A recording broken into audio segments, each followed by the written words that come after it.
ছিল আপনার 3 বিঘা গম বিলাক রোগে আক্রান্ত হয়ে আপনার অনেক বীজ কোম্পানির ফর্মুলার মতো বীজ দিয়েছি, কিন্তু তাতে কোনো ঠাক মানেনি। গম আমার হওয়ার কথা ছিল 33 মণ, এখানে গম আমি পাইছি 15 মণ।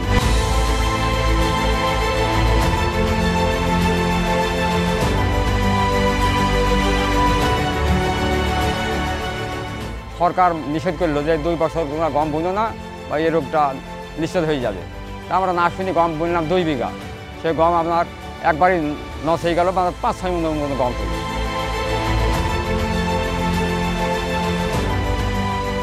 আমি 2016 সালে 1.5 বিঘি গম করেছিলাম।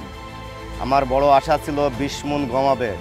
সে যা ব্লাস্ট রোগের কারণে মাত্র 7 থেকে 10 মণ গম হয়েছে। এই পর্যন্ত আছে। 2017 সালে আমি 10 কাঠা গম করেছিলাম, সেখানে ব্লাস্ট রোগের আক্রান্ত হয়ে নষ্ট হয়ে যাওয়ার কারণে সেই গম আমি কিছুই পাইনি, আগুন দিয়ে পুড়ে ফেলেছি, তাতে কিছুই পাওয়া যাবে না বলি।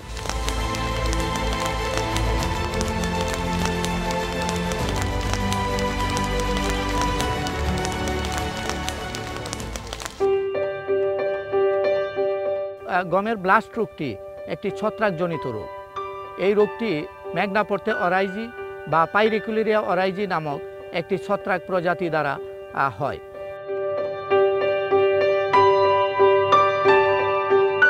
এবং এটি গম গাছ যখন আপনার আর্দ্র থাকে, বিশেষ করে গম গাছে যখন শীষ বের হয় বা ফুল আসার সময় হয়, ওই সময় বৃষ্টিপাত বা শিশির বা কুয়াশার মাধ্যমে গাছ যখন ভিজা থাকে, এই অবস্থায় এই রোগটির প্রাদুর্ভাব দেখা দেয়।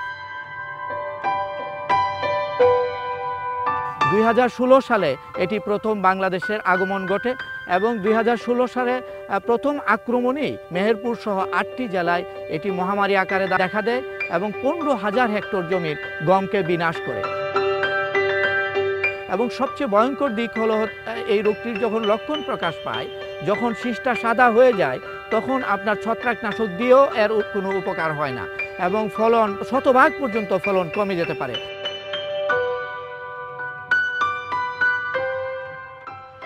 দর্শক, বিগত কয়েক বছরে দেশের মানুষের খাদ্যাভ্যাস বদলে গেছে, অনেকটা পরিবর্তন এসেছে।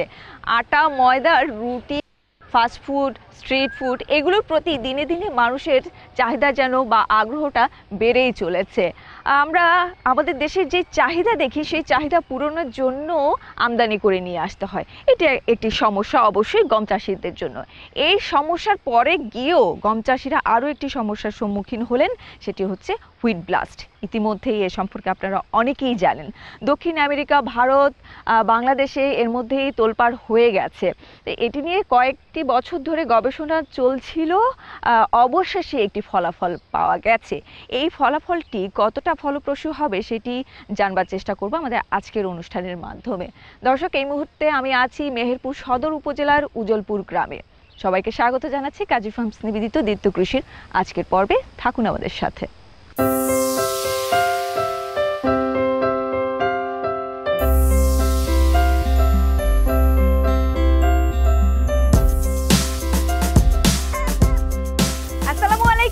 ওয়ালাইকুম আসসালাম। কেমন আছেন আপনারা? এই তো আল্লাহ রাখছে, ভালো রাখছে আলহামদুলিল্লাহ। কেমন হয়েছে গম? গম তো খুব একটা ভালো হয়নি। আচ্ছা, এইসব জমিতে আপনারা গম চাষ করা ছাড়া আর অন্য ফসল কি চাষ করেন? আপনার এই মৌসুমে গম ছাড়া তো কিছুই করা যায় না আর কি, অ্যাকচুয়ালি যার কারণে গম বোনা আর কি। জমি চাষ থেকে শুরু করে একদম ফসল ওঠানোর আগ অবধি আপনারা কতদিন সময় পান? আপনার এখানে ওই 4 থেকে 4.5 মাস পর্যন্ত আমাদের এই যে গম চাষের জন্য একটু সময় লাগে। 4 থেকে 4.5 মাস একটা জমি ফেলে রাখা, এটা তো কৃষকের জন্য বেশ অনেকটাই ক্ষতির মুখে পড়ে। মানে কোনো ক্রমেই অ্যাকচুয়ালি সম্ভব না। এটা আমাদের তো অ্যাকচুয়ালি কৃষির উপরে নির্ভরশীল, আর তো কোনো আয় উপার্জনের কোনো সিস্টেম নাই। যেহেতু যারা চাকরি বাকরি করে তাদের ব্যাপারটা ভিন্ন, কিন্তু এটা অ্যাকচুয়ালি মানে এর উপরে নির্ভরশীল। সরকারিভাবে নিষিদ্ধ ছিল যে 2 বছর আপনারা গম চাষ থেকে বিরত থাকবেন, তাহলে সেটা কেন মানলেন না?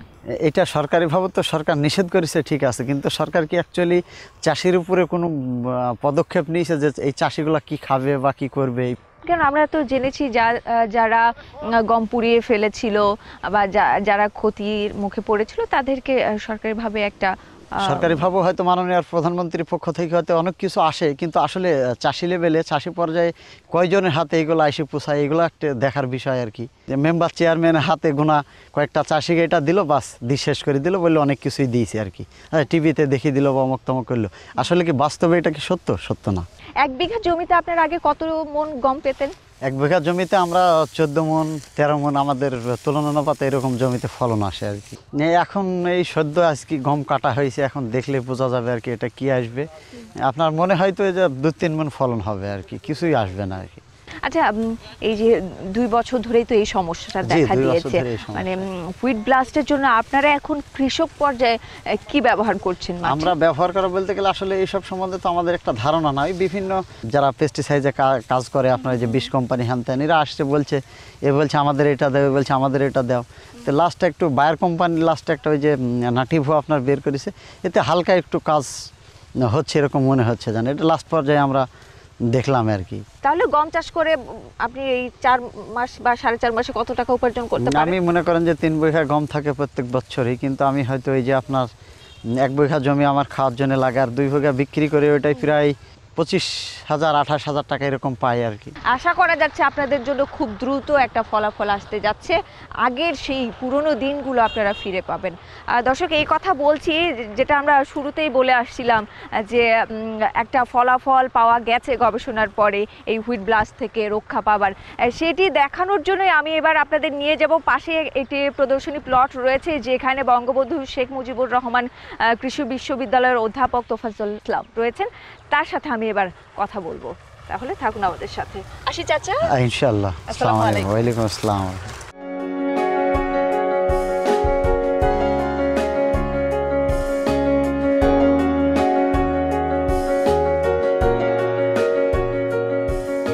আসসালামু আলাইকুম স্যার। ওয়ালাইকুম সালাম। কেমন আছেন? হ্যাঁ, আছি ভালো। আপনি কেমন আছেন? আমি খুবই ভালো আছি স্যার। আচ্ছা, প্রথমে আমি আপনার কাছে জানতে চাইবো যে এই যে হুইট ব্লাস্ট, হ্যাঁ, এটা তো ফসল নষ্ট করছে, কিন্তু আমরা এতদিন প্রায় 2 বছর যারা খেয়েছি বা আশেপাশে যারা বসবাস করছে, তারা কি মানে তাদের কি কোনো ক্ষতি হয়েছে বা আদৌ হবে? এটার সরাসরি উত্তর হচ্ছে মানুষের সরাসরি কোনো ক্ষতি হবে না, কিন্তু সবচেয়ে ক্ষতি হচ্ছে আমাদের যে গম ফসল, এই গম ফসলের ফলন মারাত্মকভাবে কমে যাচ্ছে। এটা সরাসরিভাবে গমের শত্রু এবং আমাদেরও শত্রু, যেহেতু আমাদের গম হচ্ছে দ্বিতীয় দানাদার খাদ্য ফসল। এই ফসলটি যদি ফলন নষ্ট হয়ে যায়, এই রোগটি হলে 100% পর্যন্ত ফলন নষ্ট হতে পারে। আপনি দেখেন এখানে প্রতিটা দানা যদি আমরা শীষকে আলাদা করি, দেখবেন যে গমের দানা কখনোই কিন্তু এত ক্ষুদ্র না, আপনি মাইক্রোস্কোপ দিয়ে দেখতে হবে, এত ছোট ছোট হয়ে গেছে। ফলে ফলন মারাত্মকভাবে আপনার হ্রাস পায়। এবং 2016 সালে যখন এই রোগটা হয়েছিল, কোনো কোনো জমিতে আপনার 90% পর্যন্ত ফলন হ্রাস পেয়েছিল। আমরা ওইগুলোর দেখেছি যে ইভেন গরু ছাগলকে পর্যন্ত খাওয়ানো যায় না। স্যার, আপনার এই কথা শুনে আমার মনে হয় দর্শকদের মনে যে একটা ভয় জেগেছিল সেটা কেটে গেল, কারণ আমরা মাঠ থেকেই এলাম, কৃষকদের সাথে কথা বলেছি, তারা এখনো মানে এই ব্লাস্ট হওয়ার পরও তারা চাষাবাদ করছে। এটা নিয়ে যাতে তাদের কোনো সংশয় মনে না থাকে, সেজন্য আপনার কাছ থেকে পরিষ্কার হয়ে দেয়া। এবার একটু জানতে চাইবো, যেটা আরও বেশি গুরুত্বপূর্ণ, যে আমাদের মাটিটা কি ভালো থাকবে? হ্যাঁ, মাটিতে অ্যাকচুয়ালি মাটি ভালো থাকবে, কিন্তু গম গাছগুলো কাটার পরে যখন এটার ফসলের অবশিষ্টাংশটা মাটিতে থাকবে, ওই অবশিষ্টাংশের সাথে ছত্রাক জীবাণুটা, যে গাছের রোগ জীবাণুটা, সেটিও মাটিতে থাকবে। কাজেই এটা অপেক্ষা করবে পরের বছর আবার যখন গম চাষ করবে তখন তাকে আক্রমণ করার জন্য। আচ্ছা, কাজে এমনিতে মাটির বৈশিষ্ট্য নষ্ট হবে না, কিন্তু রোগ জীবাণু মাটিটাকে আপনার জীবাণুযুক্ত করে দিবে। অন্যান্য ফসলের কি ক্ষতি করবে? এই রোগ জীবাণুটি, গমের ব্লাস্ট রোগ জীবাণুটি ম্যাগনাপোর্থে অরাইজি একটি ছত্রাক। এই ছত্রাকটি শুধুমাত্র গমকে আক্রমণ করে, পৃথিবীর আর অন্য কোনো উদ্ভিদকে সে পছন্দ করে না এবং অন্য কোনো উদ্ভিদের কোনো ক্ষতি করে না। আচ্ছা আচ্ছা, মানে একটা প্রশ্ন সবারই, এটা তো দীর্ঘদিনের আলোচনা সমালোচনার কেন্দ্রবিন্দু, কিন্তু এই জিনিসটি যে এটা তো আমাদের এশিয়া মহাদেশের কোনো রোগ না, আসলে এটা কিভাবে এলো? এশিয়া মহাদেশে এই ধরনের কোনো রোগ ছিল না। পরে আমরা এটা কোথা থেকে এলো, এটাই ছিল আমাদের গবেষণার মূল বস্তু। এই রোগ জীবাণুটির জীবন রহস্য বিশ্লেষণ করি এবং এখানে আপনার ওপেন ডাটা শেয়ারিং, মুক্ত আপনার তথ্য বিনিময়ের মাধ্যমে আমরা সারা পৃথিবীর 31 জন বিজ্ঞানী 4টি মহাদেশের একত্রিত হয়ে আমরা নিশ্চিত হই যে আমাদের এই জীবাণুটি দক্ষিণ আমেরিকাতে, যেটাতে 1985 সাল থেকে গমের ব্লাস্ট রোগ ছিল, সেই জীবাণুটির একেবারেই অনুরূপ এবং তার বংশধর, এবং এইটা কোনোভাবে দক্ষিণ আমেরিকা থেকে আমাদের দেশে এসেছে। স্যার, এখানে আমি আপনার কাছে জানতেই চাইবো, কারণ এই সমস্যাটা অনেকেই ভাবে যে বৃষ্টির মাধ্যমে কি এলো বা বাতাসের মাধ্যমে এলো। আমরা যে ব্রাজিল থেকে বাংলাদেশ প্রায় 15,915 কিলোমিটার দূরে, দক্ষিণ আমেরিকা যদি চিলিও ধরি সেটাও প্রায় 18,000 কিলোমিটার দূরে, তাহলে কিভাবে সম্ভব? এটা কি আপনার কাছে কি মনে হচ্ছে? সাউথ আমেরিকাতে ব্রাজিল, আর্জেন্টিনা, প্যারাগুয়ে, বলিভিয়া, এই 4টি দেশে আছে, পৃথিবীর আর কোথাও নেই। তা আমাদের বাংলাদেশে আসতে হলে দুটো পদ্ধতি আছে। একটি হচ্ছে বীজের মাধ্যমে আসতে পারে, কারণ এই রোগটি হচ্ছে বীজবাহিত, আর দ্বিতীয় হচ্ছে এটা বাতাসের মাধ্যমে আসতে পারে। তো বিজ্ঞানীরা এই গত আপনার 30-35 বছর গবেষণা করে দেখেছে বাতাসের মাধ্যমে সর্বোচ্চ এটা 8 মাইল পর্যন্ত যেতে পারে যদি খুব সমতল ভূমি থাকে। তো কাজেই বাতাসের মাধ্যমে এই মহাসমুদ্র পার হয়ে দক্ষিণ আমেরিকা থেকে আসা এটা বোধহয় খুব কঠিন। কাজেই একমাত্র বীজের মাধ্যমেই বা গমের দানার মাধ্যমে এটা আসা সম্ভব। এটা আসলে প্রশ্নটা আমরা আর এ নিয়ে আলোচনা না করি, রেখেই দেই ঊর্ধ্বতন কর্মকর্তা যারা রয়েছেন তাদের জন্য, কারণ আমরা যে জিনিসগুলো আমদানি করে নিয়ে আসছি সেই জায়গা থেকে আমরা কতটা নিরাপদ। আমদানি রপ্তানির মাধ্যমে পৃথিবীর ভয়াবহ রোগগুলো এক দেশ থেকে আরেক দেশে গেছে। মানুষের রোগ থেকে শুরু করে উদ্ভিদ বা অন্যান্য জীবজন্তুর রোগ। আপনি যদি আইরিশ পটেটো ফেমিন, যেটা মিড 19th সেঞ্চুরিতে হয়েছিল, আয়ারল্যান্ডে 2 মিলিয়ন পিপল মারা গেছিল, গোলালুর রোগ যেটা মেক্সিকো থেকে এসেছিল। তা আমাদেরকে এখন এই আধুনিক বিজ্ঞান ভিত্তিক এই পৃথিবীতে যেটা করতে হবে, যে কোনো উদ্ভিদজাত দ্রব্যাদি যখন বিদেশ থেকে আপনি আনবেন তখন বিজ্ঞান ভিত্তিক এটাকে পরীক্ষা নিরীক্ষা করার পরেই এটাকে ভিতরে প্রবেশের অনুমতি দিতে হবে। আমদানি রপ্তানির ক্ষেত্রে দুটো দেশ থেকে আরো সতর্ক থাকতে হবে, সেটি আমরা আশা করি। এবার আমি আমার মূল যে বিষয়টি, যেটি জানবার জন্য আপনার কাছে এসেছি এবং দর্শকরাও বসে আছে, আমি শুরুতেই তাদেরকে বলে দিয়েছি কিভাবে সম্ভব হলো এবং এই গবেষণার সাথে কারা কারা যুক্ত ছিল আপনি ছাড়া। হ্যাঁ, আমরা যখন এই রোগ জীবাণুটার জীবন রহস্য বিশ্লেষণ করে তার উৎপত্তি জানতে পেরেছি, তখন আমাদের দ্বিতীয় প্রশ্ন এসে দাঁড়ায় এই রোগ জীবাণুটাকে কিভাবে কন্ট্রোল করা যায়, এটার দমন ব্যবস্থা। তা আমরা কৃষকের কাছে দমন ব্যবস্থা তার হাতে তুলে দেয়া, যাতে কৃষক নিরাপদে গম চাষ করতে পারে, এটা একটা লক্ষ্য নিয়ে কাজ করছি। আরেকটা লক্ষ্য নিয়ে কাজ করছি, আমরা এমন একটি গমের জাত উদ্ভাবন করতে চেষ্টা করছি যে গমের জাতটাকে জীবাণুটা আপনার শনাক্তই করতে পারবে না।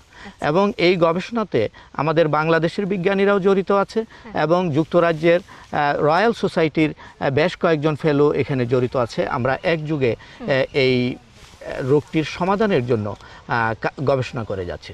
আচ্ছা, এইখানটাতে আপনারা কি দেখছেন? মানে এখানে তো গবেষণা চলছে, ফলাফলটা কি পেয়েছেন? হ্যাঁ, আমরা এই মাঠের কথা যদি ধরেন, আমরা এই মাঠে মনে করেন এই যে প্লটটা দেখতেছেন, এই প্লটের মধ্যে আমরা আমাদের কোনো রকমের ট্রিটমেন্ট দেই নাই। ট্রিটমেন্ট বলতে হচ্ছে কি, আমাদের একটি অ্যাপ্রোচ হচ্ছে এই গমের দানা থেকে আমরা কিছু ব্যাকটেরিয়া আবিষ্কার করেছি এবং আমরা 650টা ব্যাকটেরিয়ার মধ্যে গবেষণা করে আমরা 6-7টা ব্যাকটেরিয়া পেয়েছি, যেগুলো যদি আমরা গমে ব্যবহার করি, গমে যদি স্প্রে করে দিই, তাহলে গমে রোগ হবে না। আপনি লক্ষ্য করেন এই যে প্লটটা, এই প্লটটার মধ্যে আপনার কোনো রোগ নেই বললেই চলে, কোনো রকমের রোগ হয়নি, কারণ এটাতে আমরা ব্যাকটেরিয়া ব্যবহার করেছি। এই ব্যাকটেরিয়াগুলো আমরা গম থেকেই আবিষ্কার করেছি এবং আমাদের দেশের প্রযুক্তি, আমাদের দেশের প্রকৃতি থেকে আহরিত, এবং এটাতে কোনো পেস্টিসাইড, আপনার কোনো রকমের ছত্রাকনাশক দেয় নাই। কিন্তু এইটাতে আপনি লক্ষ্য করেন, এইটাতে আমরা যেহেতু কোনো কিছু দেই নাই, এটার প্রায় 100% আপনার এই শীষগুলো দানাহীন হয়ে পড়েছে। এবং এটা দিয়ে আমরা বুঝতে পারছি যদি আমরা ব্যাকটেরিয়া ব্যবহার করি তাহলে ফসলটাকে আপনার রোগের আক্রমণ থেকে রক্ষা করা সম্ভব। সেই জন্য আমরা কৃষকের মাঠে এই বছর করছি, এখানে করছি, কুতুবপুরে করছি, এবং এখানে সমস্ত প্লটগুলোতে প্রত্যেকটা আপনার এনাফ রেপ্লিকেশন করে যাতে আমরা সঠিকভাবে এই ফলাফলটাকে কৃষকের হাতে তুলে দিতে পারি, সেই জন্য এটাকে পরীক্ষা করছি। এই পরীক্ষা এবং পর্যবেক্ষণের পরে আমরা একটা বায়ু পেস্টিসাইড তৈরি করব এবং যাতে কৃষক নিজে ব্যাকটেরিয়া কি বা অন্য কি আছে এর ভিতরে বোঝার দরকার নেই, তারা স্প্রে করে দিবে এবং স্প্রে করে দিয়ে তার ফসলটাকে আপনার রক্ষা করতে পারবে। কৃষকের নিজস্ব মাঠে যদি দেখি যে এটা উদ্ভিদ রোগকে দমন করতে পারে, ব্লাস্ট রোগকে দমন করতে পারে, তাহলে এটা বিস্ময়কর হবে। এবং মজার ব্যাপার হচ্ছে কি আমরা এই বছর এই ব্লাস্ট রোগ যেখানে আমরা ব্যাকটেরিয়া দেই নাই এখানে প্রচণ্ডভাবে আক্রান্ত হয়েছে, আর যেগুলোতে ব্যাকটেরিয়া দিয়েছি সেইগুলোতে ব্লাস্ট রোগের আক্রমণ অত্যন্ত কম হয়েছে। এখান থেকে আমরা এই সিদ্ধান্তে উপনীত হয়েছি যে এই ব্যাকটেরিয়াগুলোকে আমরা এখন বাণিজ্যিকভাবে একটি ফর্মুলেশন তৈরি করে কৃষকের হাতে তুলে দেওয়া সম্ভব। ব্যাকটেরিয়া ব্যবহারের মাধ্যমে কত % ফলন এখন দেখতে পাচ্ছেন আপনি? এখন এই হিসাবটা এখনও আপনার চূড়ান্ত হয় নাই, কিন্তু যদি আপনি সাময়িকভাবে আমরা লক্ষ্য করি এই গ্রসলি, তাহলে দেখা যাচ্ছে যে এখানে 90% পর্যন্ত আপনার 90% পর্যন্ত দানা এখানে দেখেন যে রোগ হয় নাই। কাজেই এই দানাগুলো এখনো একদম ফুললি আপনার পুষ্ট অবস্থায় আছে এবং দানা আছে সেটা কিন্তু বোঝা যাচ্ছে, চাপ দিলে আপনি বুঝতে পারবেন যে এটাতে দানা আছে। আর যেটাতে দানা নাই এটা দেখেন এখানে চাপ দিলেই দেখবেন যে তার ভিতরে কোনো দানা নেই, এটাতে চাপ দিয়ে দেখেন কোনো দানা নেই। কাজে এটা দিয়ে আমাদের 90% মতো ফসলকে রক্ষা করা যাবে বলে মনে হচ্ছে। স্যার, এই যে ব্যাকটেরিয়া ব্যবহারের পরিমাণটা কি আপনারা? ব্যাকটেরিয়া ব্যবহারের পরিমাণও আমরা নির্ধারণ করেছি। ব্যাকটেরিয়া তো আপনি জানেন খালি চোখে দেখা যায় না, তা আমরা কৃষককে এই বোতলের মধ্যে আপনার শিশির মধ্যে তরল আকারে দিব এবং কৃষক তখন এটা পানিতে মিশিয়ে তারা স্প্রে করবে এবং এটা ডোজও আমরা ঠিক করেছি। যদি যে আপনার পানির মধ্যে যে দ্রবণটা তৈরি করবে তার মধ্যে যদি প্রতি আপনার এই 1 ml দ্রবণের মধ্যে যদি মনে করেন 1000 ব্যাকটেরিয়া থাকে তাহলে এটা কন্ট্রোল করে ফেলতে পারবে এবং এই ডোজটা আমরা আপাতত ঠিক করেছি। আচ্ছা, আপনি নিশ্চয়ই জানেন যে আসলে 1 বিঘা জমিতে গম চাষাবাদ করে আমাদের দেশের কৃষকরা কত টাকা উপার্জন করে। তো এই ফর্মুলাতে যদি তারা যায় ভবিষ্যতে এর খরচের পরিমাণটা কি বেড়ে যাবে কিনা? এটা খুব ভালো প্রশ্ন যে খরচটা এখানে বাড়বে কিনা। আমি আপনাদেরকে বলি তারা প্রতি সপ্তাহে ছত্রাকনাশক নাটিবু বা অন্যান্য ছত্রাকনাশক ব্যয় করে এবং তারা ব্যবহার করে। আমরা দেখেছি যে ছত্রাকনাশক ব্যবহার করে কৃষকের যে পরিমাণ খরচ হয় আমাদের প্রোবায়োটিক ব্যাকটেরিয়া ব্যবহার করলে 10 ভাগের 1 ভাগ খরচেই এই গমকে ব্লাস্ট রোগের আক্রমণ থেকে রক্ষা করা সম্ভব। আপনারা তো বেশ কয়েকটি পদ্ধতিতে গবেষণা চালিয়ে যাচ্ছেন, এখানে ব্যাকটেরিয়া রয়েছে, আমি শুনেছি আরও কয়েকটি পদ্ধতি। হ্যাঁ, আমাদের ব্যাকটেরিয়া হচ্ছে প্রোবায়োটিক ব্যাকটেরিয়া একটি পদ্ধতি যেটি আমাদের পরিবেশসম্মত এবং সারা পৃথিবীতে এটা একটি নতুন অ্যাপ্রোচ। আমাদের আরেকটি পদ্ধতি হচ্ছে ন্যানো টেকনোলজি। বাংলাদেশ সরকার ন্যানো টেকনোলজি কৃষিনীতিতে নতুন কৃষিনীতিতে অন্তর্ভুক্ত করেছে এবং আমরা ন্যানো টেকনোলজি নিয়ে অনেক আগে থেকেই কাজ করছি। আমরা এমন একটা ন্যানো ম্যাটেরিয়ালস ব্যবহার করতে যাই যেটা সূর্যের আলোকের মাধ্যমে প্রতিদিন চার্জ হবে, জীবাণুকে কন্ট্রোল করবে। তো এটা আমাদের কুতুবপুরের গবেষণা মাঠে রয়েছে। আর আমাদের তৃতীয় আরেকটি পদ্ধতি রয়েছে সেটা হচ্ছে মিউটেশন ব্রিডিং। এটা ইন্টারন্যাশনাল অ্যাটমিক এনার্জি এজেন্সির মাধ্যমে গমের দানাকে আমাদের যে প্রধান জাতের গম আছে তাকে বিভিন্ন রেডিয়েশন এক্স-রে, গামা-রে, আয়ন বিম দিয়ে তার ডিএনএর মধ্যে বিভিন্ন পরিবর্তন করে আমরা দেখব যে কোন পরিবর্তনের ফলে গমের ব্লাস্ট রোগের প্রতিরোধী জাত হয়। আর আমি আগেই আপনাকে শুরুতেই বলছি যে জেনোম এডিটিংয়ের মাধ্যমে আমরা নতুন জাত উদ্ভাবনের ক্ষেত্রে অনেক দূর অগ্রসর হয়ে পড়েছি। আচ্ছা, আমরা পুরো বিষয়টি আপনার কাছ থেকে একেবারে নিয়ে যাব, ছাড়ছি না স্যার। আচ্ছা, আরেকটা প্লটে যেখানে গবেষণা চলছে ন্যানো টেকনোলজি এবং মিউটেশন ব্রিডিং। জি, তাহলে আমরা চলুন ওইখানটাতে চলে যাই। Thank you. চলুন আমরা যাই।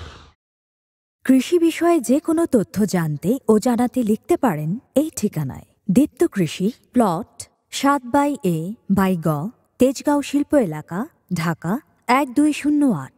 আপনারা চাইলে ইমেল করতে পারেন krishi@dipto.tv এই ঠিকানায়, অথবা ফোন করতে পারেন 0178-768-2832 নম্বরে। শুক্রবার ছাড়া প্রতিদিন সকাল 9টা থেকে বিকেল 5টা পর্যন্ত। আপনি যদি একটা শীষকে আমি আপনাকে দেখাই, দেখবেন যে দানাগুলো কত বড় এখানে এবং এটাতে কিন্তু রস আছে, এই যে দেখুন খোসা ছাড়াতেই কিন্তু প্রচুর রস। আপনি দানাগুলো দেখবেন কিরকম পুষ্ট হয়ে আছে। এখানে লক্ষ্য করে দেখেন পিছন দিয়ে অত্যন্ত কালো হয়ে পড়েছে, ডটের মতো দেখা যাওয়া এবং সামনেও কালো রং ধারণ করেছে, বাদামি বর্ণ। এটা আপনার আমাদেরকে নির্দেশ করে যে প্রচুর পরিমাণ এখানে কনিডিয়া তৈরি হয়েছে এবং এই কনিডিয়াগুলোকে আমরা মাইক্রোস্কোপ দিয়ে অত্যন্ত সুন্দরভাবে দেখতে পারি এবং মাইক্রোস্কোপে দেখে যদি দেখি যে এটা বিশুদ্ধ কনিডিয়া, তারপরেও কিন্তু আমরা সুনির্দিষ্টভাবে এটা যে ব্লাস্ট ছত্রাক সেটা বলতে পারি না।